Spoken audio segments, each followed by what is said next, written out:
Good morning. Good morning. How the devil are you doing this fine day? I do apologise for the slightly tardy start there. For some reason, I was looking at something else and the show started without me, so my apologies for that. Dan Collins is in our midst. I need to get myself to the right buttons. Hang on a minute. I can hear myself in the background as well, which is not helpful at all. 1 second. Let's get rid of... There we are. That's much better. Right, let's start as we mean to go on. Let's start by saying good morning to Dan Cullen. Good morning, Dan. He's saying, how is everyone doing? Oh, yeah, good. Busy weekend, as usual. It was my youngest grandson's birthday this weekend. So, we had a big old family party. All good with that. There's Dan again. Morning, all you hairy arsic fellas and your grease gun engineers and muck heap architects. I may steal that. Good morning, everyone. It's a new week. It's a new dawn and a new day, and I'm feeling good. Ken Hatcher has just arrived. He has cloud apparently and a bit of sunshine. It's very muggy here today. We had a couple of flashes of lightning last night. No thunder and no rain, but we did have a couple of flashes of lightning last night. Mercy Johnston is back in our midst. Good morning to you, and good morning to Jim Turner, who has just arrived as well. Did you get to your steam fair, Jim? Was it this weekend? I think it was this weekend. Let me know. One thing that did happen this weekend was the conclusion of the Live Golf event up at JCB. Those of you that watch the show on a regular basis will know that my son Fred was there on Thursday. Well, it all came to a conclusion yesterday. I didn't get to see who won it, but I do have a film. The JCB monster truck, the Diggertron, was there, and to mark the close of the Live Golf event, which apparently was an absolutely rip-roaring success, they did this.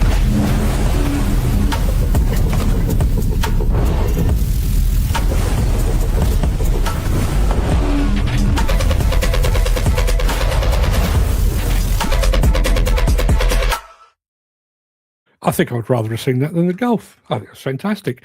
Right, okay. It's another packed show for you today. Loads of stuff coming up. We've got a full week of shows this week. I know I ducked out one day last week, but all things being equal, health notwithstanding, we'll be here every single day this week. So you've got plenty to look forward to there. What do we got here? Stefan Edwards just joined us all the way from the Netherlands, and yes, Ken says, yes, I was at the Welland Steam Rally. Very smoky. That is steam rallies all over, isn't it? Chris Full says, morning, dust devils. Still not a lot of natural dust suppression about. No, I just said, Chris, just before you arrived, we had 2 flashes of lightning last night, and we're sat here thinking, this is it. We're going to get a big storm, big old downpour. We didn't even get the thunder. We saw the flash, nothing. Saw another flash, nothing. We got nothing at all. So our back garden currently looks a bit like the Sahara Desert, although our back garden is now decorated. Thursday last week, our local fox decided he fancied a bit of pigeon dismemberment, tore a pigeon to pieces. I've been out, I've dealt with what was left of the carcass, and frankly, there wasn't a great deal, but the feathers, even after 2 sessions of raking, we still have feathers.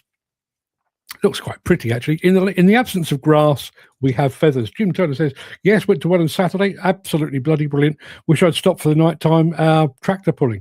Oh, yeah, I bet that would have been good. Gary Mewhead has just arrived as well. Are you in the Shetlands today, Gary? I think you probably are.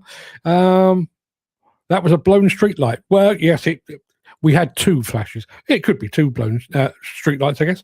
No, we actually had a phone call. We've got a weird thing where I live. I'm in Stoneleigh in Surrey. Not a million miles away from Epsom.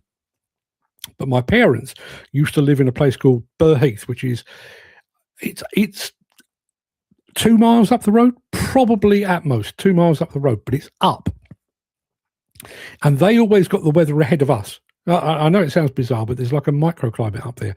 I used to get a phone call from my mum saying, have you got the snow yet? No, it's sunshine here. And then 2 hours later, we'd get snow.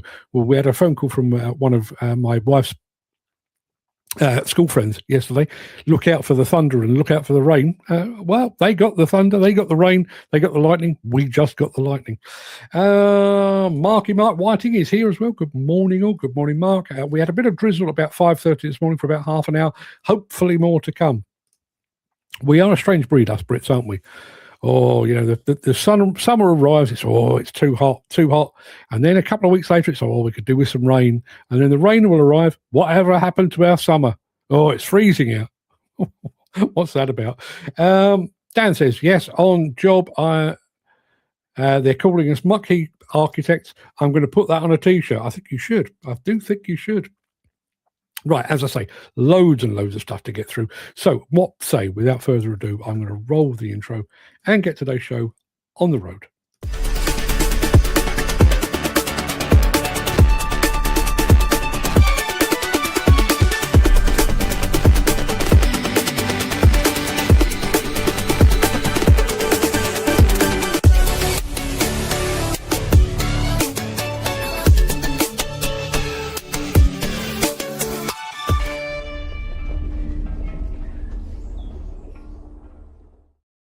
And there you are, illustrating my point. Dad says, sooner the cold comes, the better. Hate this heat. Yeah. I just don't really want to put a jumper on yet. I'm not a big fan of hot. I can't do sunshine. I duck out of it wherever possible, but I don't particularly want to go back to wearing a jumper. Roll on -2 to 3 degrees. Stop with that talk right now, Dan, would you? I've still got to get a holiday in where I'm going to be very hot. Anyway, today, it is Monday, the 27th of July. Welcome to the Breakfast Show. I am your host, Mark Anthony, the walrus of demolition, the Lord High Chancellor of live streaming, and the authentic voice of the global demolition industry. In today's show, Hyundai and a diamond in the rough. A Cat 773G gets a second life. LiuGong delivers the world's largest permanent magnet hybrid wheel loader. Didn't even know they were a thing. And car dismantling made easy. And today's morning monologue is called Haunted by the Laws of the Past, all of which will make perfect sense when we get, I hope it makes perfect sense when we get there. But before we get there, we're going to have a bit of Caterpillar action, and then we're going Hyundai. So Caterpillar, do your thing.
And here's Jim highlighting the balancing act that all farmers face. He says, my animals need grass.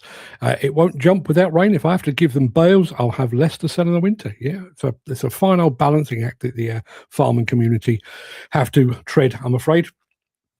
Right, okay, let's we've done a bit of Caterpillar. We're going to do a bit of Hyundai next, and we're going off to America to do that. So sit back and enjoy. Diamond Equipment was founded in 1969. Hyundai became a part of the Diamond family in 1995. We're a very tenured Hyundai dealer, one of the larger and oldest dealers in the country. We've been carrying Hyundai for 32 years, so I can't remember a time that we didn't have it. So that's part of the reason why I enjoy carrying Hyundai. They're a great company to work with. They bring machines that have a technology package in them that's typically unmatched. At the same time, they package it with a great value. Back in the 90s, we needed more excavators, quite honestly. And the Hyundai excavator has always been known as a quality excavator. So it was the choice by the owners at the time to bring the line on, which they did. And it's actually grown from that point forward. The excavator has been a staple of Hyundai construction equipment, and then the wheel loader as well. Now they've branched out into a full line of equipment with their dozers, their CTLs, their mini excavators, even an articulated dump truck. Hyundai for us is a full line of equipment that we're able to offer for the customer throughout our whole Diamond AOR. The next-gen excavator, I think, has given a huge edge over the competition. With all the features that are packed into it, from payload management, so many different features that they packed in the machine, even height restrictions and depth restrictions. That way, you know you're not going to hit power lines. You know if there's something marked down a certain depth, you're not going to hit that. It's truly something, this new machine.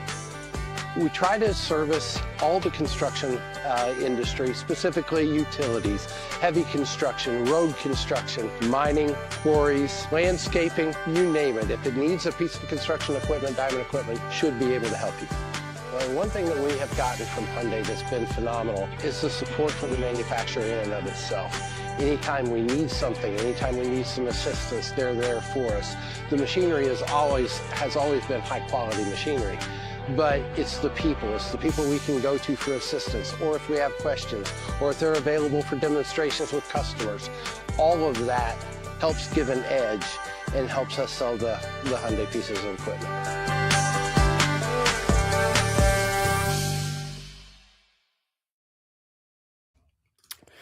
Dan says, why don't farmers take water from rivers and spray on their fields, or, like I said, harvest rainwater over months into ponds? I'm sure some of that does actually take place, doesn't it? Excuse me. Dan also says, Hyundai, same as Hitachi, not a great machine at all. The old Robex 220 Hyundai was a great machine, but these new HX are rubbish, he says.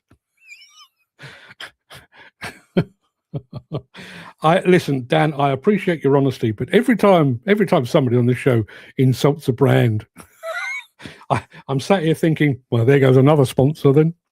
But this show is nothing if it is not honest, so you keep those comments coming in. What do we got next? Oh yeah, I know what we've got coming in next. We're talking 773G trucks. You only live twice. Back after this. If you are enjoying this episode, please consider supporting the show. You can leave us a tip at buymeacoffee.com/demolition news. Yeah, I've kind of keyed this one up already, so I don't really need to dwell on it. Caterpillar 773G, big old dump truck, about to start its second life, and this is how they do it.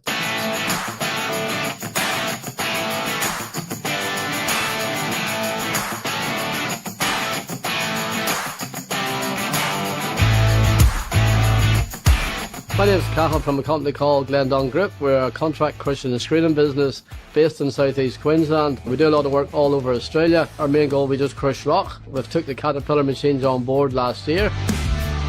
The 773 rebuild that come about through the initial consultation of buying the new machines through Jack, and we got introduced to Nathan, you know, and he come on board and he offered us a rebuild solution for a machine that we thought we might have to sell. So look, the journey of doing that was seamless from the start to finish. They said it was going to be done in X amount of days. It was done within those days, delivered back to site, and we've had no problems with it since. That process was just seamless from start to finish. So we completed a CPT plus H, which is a certified powertrain and hydraulic rebuild, which is everything from engine, transmission, torque converter, wheel ends, diff rebuild. We completed that with a CAT reman strategy. So as the truck rolled in to the workshop, the components were there sitting on the floor as an exchange program. This worked really well with the Glendon strategy. When the truck's not out on site, it's not earning money. So we were able to try and minimize the downtime of that truck. We wanted to understand how Hastings Dairy could help make their business more efficient. For what we do being a contractor, reliability is everything. Look, the reliability, the safety and the support that we get from the Hastings Dairies guys. Look, the service is second to none. We've never seen it before from anybody else. Overall, Glendon as a whole, look, we're extremely happy with Hastings Dairy. You know, from the initial doing the deal and getting the jobs done to delivery to support, you know, they look after us all the way through. As long as they keep doing what they're doing, we're happy.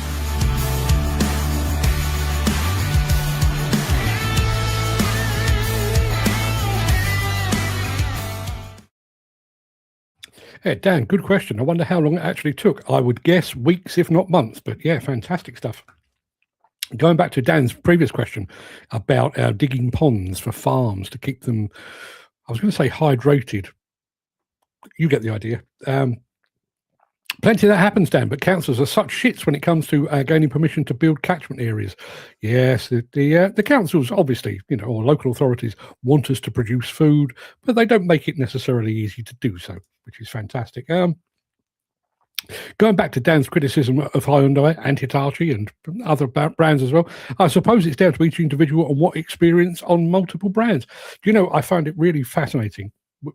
We've had one recently. We did I can't remember what the machine was, but we showed a video on YouTube of it was a JCB machine. I think it was JCB excavator off the top of my head. And the first comment was, I would never have one of these. They're terrible. I've had nothing but bad experience. They're awful. And the next one, I'd have nothing else. These are the best machines. It is personal preference. It really is. Jim says, I'd love to dig out a few acres of pond, but if I did, it would make planning for future housing much harder. So I won't be building one. But you could always build one and just, fill it with carp and then send me an invitation and I'd be happy. I mean, I know you might not be, and maybe the local authority wouldn't be, but I would be. Chris Ford says, nothing wrong with an HX excavator, HX Hyundai excavator, and ours has been as good as gold. See? There you are. The yin and the yang of the construction equipment world, eh? Right, we're going a LiuGong in just a moment with something I didn't even know was a thing. Back after this. Since the finance bill came into effect in April, the construction industry has seen a surge of fuel thefts. The rising cost of living has placed an additional risk of theft by employees and contractors, as well as opportunistic thieves. By using diesel dye and placing warnings of its use, you are sending a clear message that this is your fuel.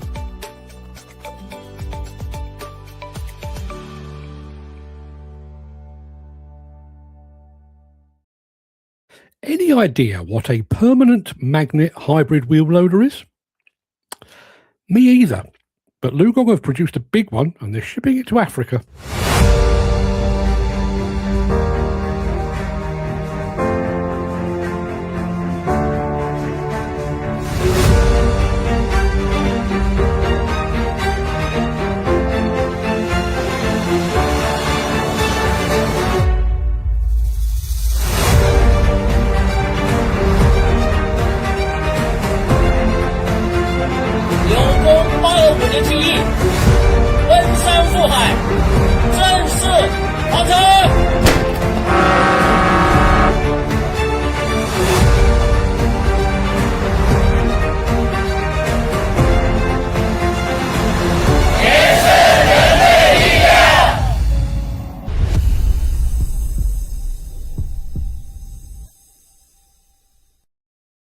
Yeah, big old beast. Now, funnily enough, it's weird how these things often pan out. We were just talking about the British attitude to weather. Obviously, it's been very, very hot. We've had one hell of a summer. We're all praying for rain, I think. I don't want it to go on for too long. I mean, ideally, just until I go on holiday. That would be absolutely fine. Mick Norton's just arrived, and he said he's got a hazy and overcast Wakefield. But I think we're trying to, extend the summer for as long as we can. Press release literally just arrived. I'm not even sure who this is from, but apparently businesses, get this, businesses are being urged to review heating, insulation and environmental control plans for the coming winter after the Met Office's latest State of the UK Climate Report, which concluded that weather extremes are increasingly becoming the new normal in the UK, with records at both ends of the scale being broken more frequently than any point in the modern era. Europe's largest building service marketplace, HSS Pro Service Marketplace, is urging organisations to heed the report's message, as the same volatility that delivered this year's thermostat-busting heat waves means sharper swings toward icy winters and severe cold spells are highly likely. Yes. So, enjoy the sunshine while it lasts, because we're basically heading for a new ice age in about October, apparently. Dan saying, didn't explain much, probably just as well, because I think any speaking of them, it was actually Chinese. I'm going to go and find out what a permanent magnet hybrid wheel loader is. I'm sure it's very technical and I won't understand a word of it. Let's do a bit of this. Sorry, I've got a video out of place because the one I've got coming up next is actually coming off my hard drive. So do this first.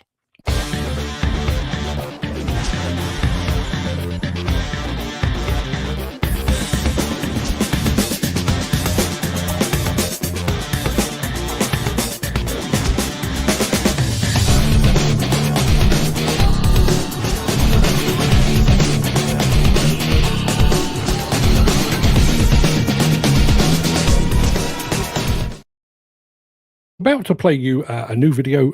It's a brand we've featured before. It's a brand called Power Hand, and they are experts in car dismantling equipment. And I'm playing it mainly because I quite like the soundtrack, but also because I think this is an absolutely fantastic machine. Let's make sure I've got the right version of it.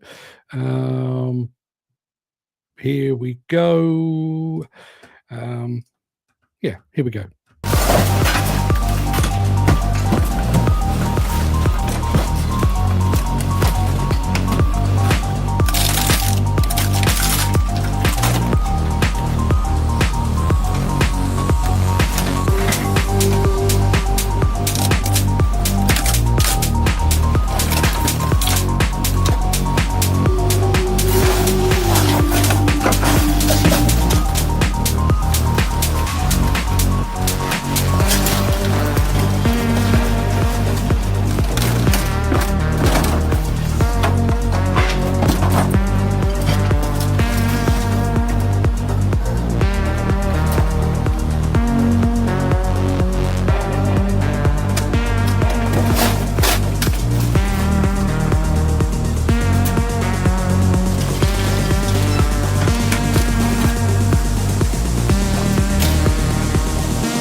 Let me put me back on full screen. There we are. That was Power Hand. Now, Dan Cullen asked a very good question. Great minds thinking like Dan.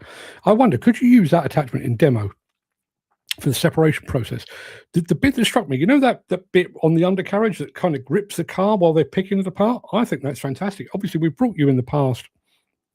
Hitachi built a 2-boom excavator, one for gripping and one for stripping and crushing, predominantly for use in earthquake recovery, but certainly applications in demolition. And one of the things that struck me about that video was the precise or the size of some of the stuff that they were salvaging, just trying to pick out individual components. That's becoming increasingly the requirement in demolition. So yeah, I think that's a Absolutely possible. Mick Dalton says the Chinese shovel. We're going back to the LiuGong. The Chinese shovel loader presumably is without the traditional diesel engine and with electric hydraulic drive in each wheel unit, an enhancement on what the Torno was doing 70 years ago. Could well be. See it all in one front window. And not sure what all that means, but Dan, clarify, please. I'm not entirely sure I got what that was all about. So yeah, that pretty much wraps up this morning's show. I can't believe it's all over. Blinked and missed it. I'm going to roll the outro in just a second before leaping gazelle-like over into my morning monologue, as I do every day this time. If you can't stick around for that, please stay safe, look after yourself, your family, your friends and your colleagues. I hope to see you again very, very soon. I'll be back tomorrow. But if you do have the time and the inclination, I'll return immediately after. Hang on a minute, we've had a comment. Dan's talking about the bulletproof window. Yes, I think in that application, much the same as Demolition, you'll definitely need that. Right. Morning monologue.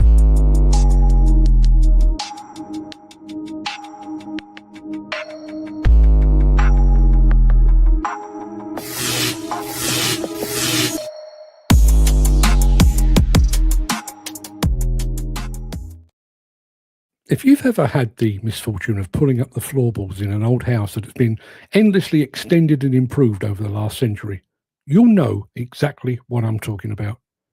Down in the darkness, sitting beneath generations of dust, you find original Victorian lead water pipes and brittle, frayed electrical wiring. Right alongside them sits mid-century copper runs, 90s PVC, and sleek modern plastic fittings. Nobody ever had the time, the inclination, or the courage to disconnect the old stuff and drag it out. They simply spliced in a new junction box, slapped on a patch, bypassed the dead run, and laid the new floorboards right back down. Fast forward 50 or 60 years, and the house is a living nightmare to return. Fast forward 50 or 60 years, and the house is a living nightmare to maintain. You turn on a tap in the upstairs bathroom and you hear a rattle in the cellar. A socket in the spare room blows a fuse, and you spend 3 days trying to trace a wire that loops back through 3 separate consumer units before vanishing into solid brickwork. You end up with short circuits and hidden leaks, and trying to fix a simple fault becomes a major engineering operation because nobody has the foggiest idea which pipe feeds, which tap, or which wire carries a live current. That rotten, tangled underfloor mess is let me do that again. That rotten, tangled underfloor mess is the exact reality of the legislative landscape in the UK demolition and construction industry today. Over decades, we've constructed a statutory framework that operates on precisely the same lazy principle. When a new risk emerges, when a new environmental mandate comes down from government, or when a high-profile incident triggers a fresh wave of political anxiety, we never clean the slate. We don't look at the existing pile of rules, identify the obsolete regulations and tear them out. We simply slap a brand new statutory instrument or a fresh set of approved codes of practice directly over the top of whatever was already there. We're piling modern regulations onto older regulations that were, in turn, strapped onto the back of legislation passed when steam shovels were still a novelty. The result is a labyrinth of overlapping, contradictory, and deeply confusing demands. Navigating a modern site through this mess no longer requires a straightforward understanding of safe working practices. It requires those abiding by these multiple layers to act as legal experts come archaeologists. Do that bit again. It requires those abiding by these multiple layers to act as legal experts come archaeologists. To find out whether a specific procedure is compliant today, you can't simply look at the current standard. You have to embark on an archaeological dig through the geological strata of past legislation. You find yourself carefully brushing away the dust from a 2024 environmental amendment, only to discover that it rests upon a 2015 safety regulation, which itself relies on a definition buried deep inside a 1974 Act of Parliament. You're constantly excavating through dead law and historical sediment just to work out if your current method statement holds water. Just as with that old house, this relentless layering inevitably leads to catastrophic short circuits and leaks. A short circuit happens when two overlapping pieces of guidance give contradictory instructions on how to handle a specific risk on site. Meanwhile, the leaks manifest as an endless administrative drain where time, energy, and money leak out of a project before a single excavator even touches the concrete. When something goes wrong or a process stalls, fixing it is almost impossible. Tracing the fault back through 50 years of accumulated regulatory clutter,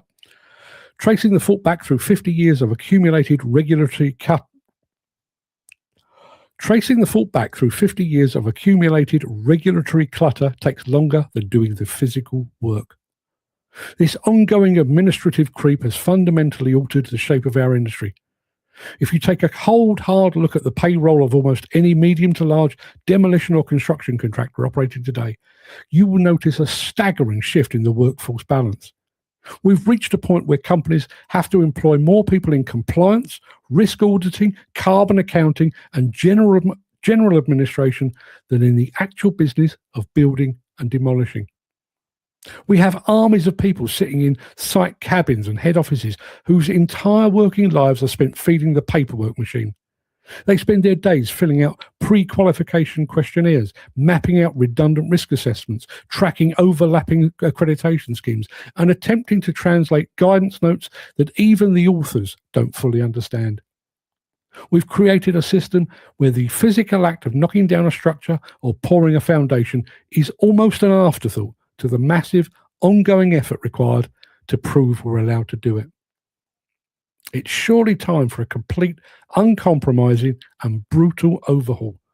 We need a dedicated regulatory demolition team to go into the statute books with a heavy shear, cut out the dead wire, rip out the rusted lead piping, and give this industry a clean, streamlined framework that makes practical sense on a working site.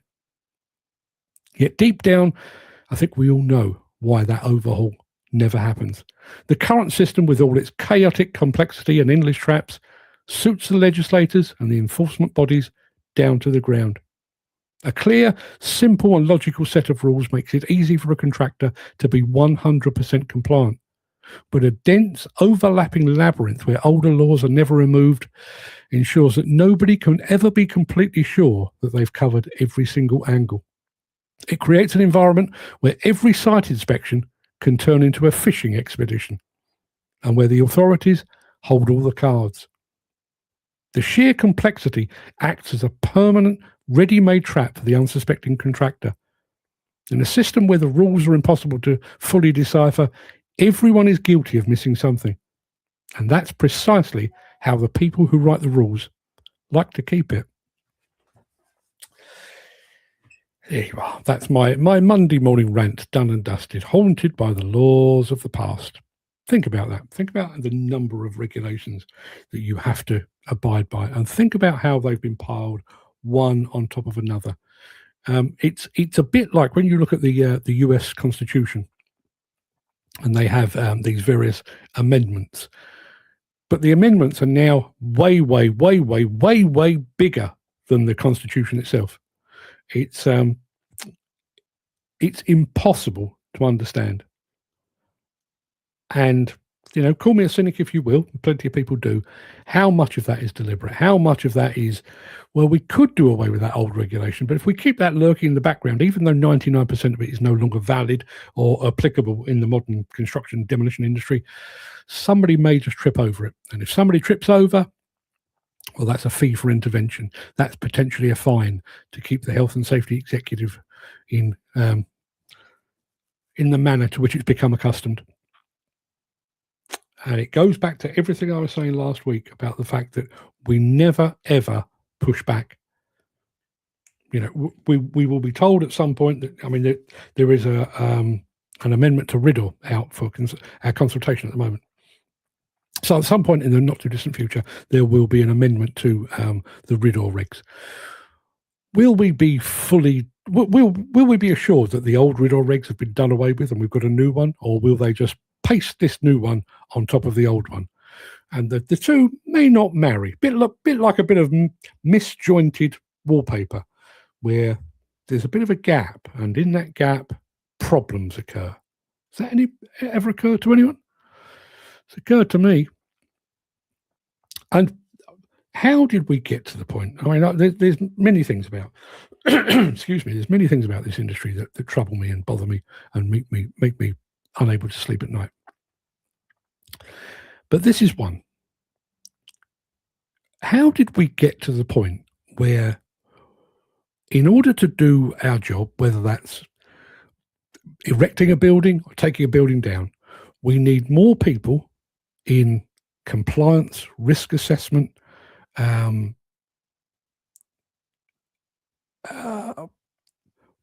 legal, all of those departments now outweigh those that are actually doing the work.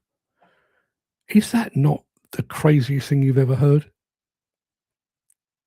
Yeah, I mean, imagine. Let's not imagine. Let's use me as a test case. I know Fred helps me out a little bit, but I'm basically a one-man band. And I come on here and I do my daily live stream and I write some articles and that's me done. You know, that's what I do. I'm a one-man band. Imagine if, in order to do this, I needed two other people that you'll never see, sat in the background, making sure that I'm legally compliant. You would look at that and think, well, that's mental. That makes no sense at all. And yet, here we are. That's precisely how the construction and demolition and waste and quarrying and mining industry works. We've built ourselves a system where compliance is bigger than the actual doing of the job. It's absolute lunacy. And again, you know, if I was sat here thinking, oh, that's been a very, very clever job creation scheme. You know, the government have looked at the problems with unemployment, and they've decided, actually, if we make everybody employ 3 people just to make sure they can legally do what it is that they're doing, you'd have to say, well, hats off to the government. That's a fantastic job creation scheme. But when you actually scratch away at the surface and you look at it and you think, is that just the HSE making a trap for us all? And that was never the idea of regulation or of the health and safety executive. They were there to police, not to build traps, not to build obstacles. And yet that's precisely what has happened. We've had a couple of comments in the chat. What we've got here. Dan says it's unbelievable how much they get away with. It's senseless. I'm going to say very quick good morning to Kevin Hawthorne, who is watching from Lakeland in Florida. Good morning, Kevin. Thank you very much indeed. Haven't seen you for a while, but welcome back. And Crystal says, when the shit hits the fan, all these rules and regulations will go straight out the window until such time it suits the suits to reapply them. Absolutely. Absolutely. I can't argue with a single solitary word of that. You know, the number of times you hear about, we were up against it, so we took a bit of a shortcut, and a lot of people are quite, a lot of clients and developers are quite happy for you to take that shortcut. Don't be too public about it, but you take a shortcut. But when you do take a shortcut, there's an absolute labyrinth of regulation waiting to drag you in and drag you under. It's absolutely ridiculous.